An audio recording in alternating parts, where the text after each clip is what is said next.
ठाणे में यौन शोषण पर बोले महाराष्ट्र सरकार के मंत्री दीपक केसरकर।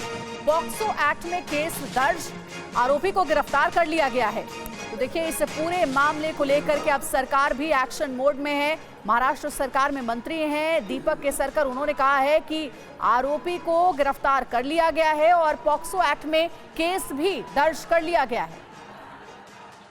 जो भी इंसिडेंट्स अंबरनाथ में हुआ बहुत ही बुरा हो गया है। हमारी पूरी मशीनरी एक्टिवेट हो गई है।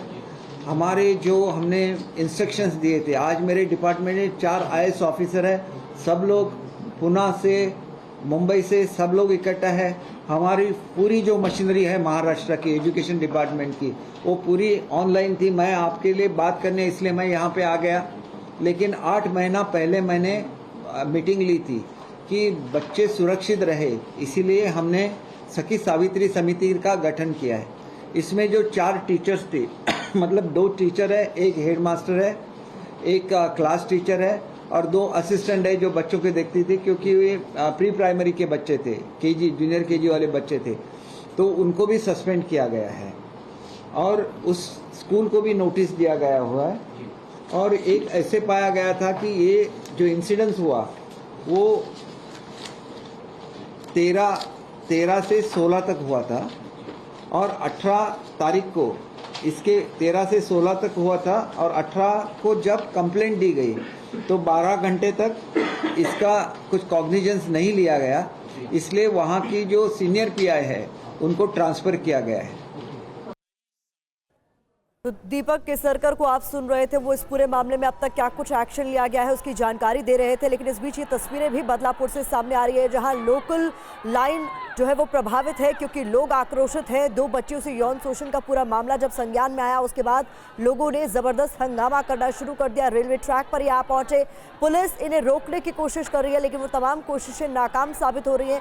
रेलवे ट्रैक पर ये मौजूद तमाम लोग प्रदर्शन कर रहे हैं और इसकी वजह से इस रूट पर आने जाने वाली ट्रेनों को रोकना पड़ा। तो अंबरनाथ से बदलापुर जाने वाली सारी ट्रेनें हंगामे को देखते हुए रोक दी गई हैं। सबसे बड़ा सवाल कि आप स्कूल में भी बच्चियां महफूज नहीं हैं, क्योंकि ये जो मामला सामने आया उसने हर किसी को परेशान कर दिया। तो ठाणे में बच्चियों से क्रूरता के खिलाफ लोगों का ये आक्रोश और उससे जुड़ी हुई तस्वीरें आपके साथ। तो बदलापुर से तस्वीरें लगातार सामने आ रही है। ये देखिए 3 तस्वीरें यौन शोषण को लेकर यहां पर लोगों का प्रदर्शन, हंगामा और लोकल जो ट्रेन की सेवा है वो बाधित हो गई। इसके वजह से सरकार का दावा है कि इस पर हम कड़ी कार्रवाई कर रहे हैं। सरकार भी एक्शन में नजर आ रही है। 3 तस्वीरें इस पूरे मामले की। राजीव हमारे साथ इस वक्त जुड़ चुके हैं। राजीव, सरकार की तरफ से, प्रशासन की तरफ से लोगों को अभी तक क्या आश्वासन, क्या भरोसा दिया गया है?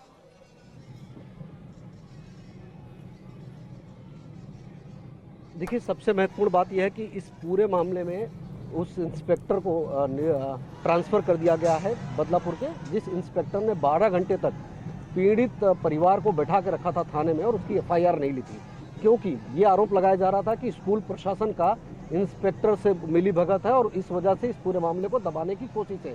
साथ ही साथ स्कूल के जो संचालक हैं उनकी भी जाँच का आदेश CM की तरफ से दिया गया है। उनका कहना है कि अगर स्कूल के संचालक इसमें शामिल होंगे, चूंकि प्राइवेट स्कूल है, तो निश्चित तौर पर उनके ऊपर भी कार्रवाई होगी। जो मुख्याध्यापिका है उनके सहित कुल 4 लोगों पर कार्रवाई की गई है, उन्हें बर्खास्त किया गया है।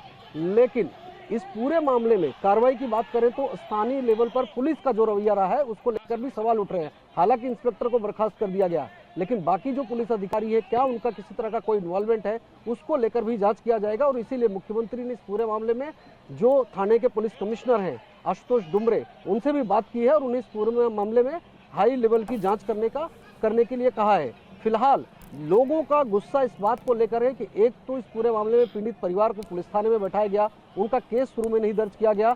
स्कूल प्रशासन को लेकर उन पर दबाव बनाया जा रहा था, परिवार पर भी, पुलिस स्टेशन पर भी, लेकिन प्रशासन आंखें मूंद कर बैठा था। और जब मामला सामने आया तो स्कूल प्रशासन अपने कर्मचारियों पर, अपने लोगों पर कार्रवाई करने को तैयार नहीं था। जब ये पूरा मामला मीडिया में सामने आया तब जाकर कार्रवाई की गई है। साथ ही साथ आरोपी को फांसी देने की भी मांग की जा रही है। फिलहाल प्रशासन का कहना है कि पूरा मामला जो है फास्ट ट्रैक कोर्ट में चलाया जाएगा। साथ ही साथ इस पूरे मामले को लेकर जो भी उचित कार्रवाई है वो किया जाएगा। लेकिन इस वक्त जिस तरह से लोग हिंसक हो गए, जिस तरह से भीड़ बड़े पैमाने पर जमा हो गई है, वो इस बात को दर्शाती है कि प्रशासन भले अपनी बातें अब कह रहा है, लेकिन शुरुआती समय में जो लापरवाही बरती गई उसको लेकर उनके अंदर रोष है और वो चीज इस प्रदर्शन में नजर आ रही है। क्योंकि मुंबई और उसके आसपास के रीजन में अगर 5 मिनट भी लोकल ट्रेन कहीं ठप हो जाए तो हजारों की भीड़ जो है प्लेटफॉर्म पर जमा हो जाती है, क्योंकि 3 से 5 मिनट की फ्रीक्वेंसी पे लोकल ट्रेनें चलती हैं। ऐसे में अगर 3 से 4 घंटे लोकल ट्रेनें ठप हो जाए तो आप समझ सकते हैं कि कितनी बड़ी तादाद में सिर्फ रेलवे स्टेशन पर ही वो भीड़ जमा हो जाती है, या फिर वो भीड़ शहरों में डाइवर्ट हो जाए तो ट्रैफिक की भी समस्या होती है। अब ट्रेनें बंद होने से आम लोगों को भी असुविधा है, लेकिन यहाँ दूसरी तरफ जिस तरह से दो बच्चियों को, एक नहीं दो बच्चियों को निशाना बनाया गया, उनके साथ दुष्कर्म किया गया, लेकिन प्रशासन इस पूरे मामले को दबाने में लगा रहा। जो तत्कालीन इंस्पेक्टर था वो इस पूरे मामले में कार्रवाई करने को तैयार नहीं था। स्कूल प्रशासन मामले को छुपाने में लगा हुआ था क्योंकि उनके रेपुटेशन की बात थी। अब जो लोग हैं वहां पर जो बिल्कुल राजीव, एक बात तो बिल्कुल साफ नजर आ रही है कि शुरुआती तौर पर इस केस में भी जबरदस्त लापरवाहियां हुई हैं। अंबरनाथ से बदलापुर जाने वाली जो लोकल ट्रेनें हैं वो पूरी तरह से बाधित हुई हैं और यही वजह है कि जो लोकल ट्रेन स्टेशन हैं वहां पर यात्रियों की भीड़ बढ़ती नजर आई, यात्रियों में गुस्सा भी नजर आया, लेकिन जो अभिभावक प्रोटेस्ट कर रहे थे और जो उनका साथ दे रहे थे उनका भी गुस्सा वाजिब था, जायज था।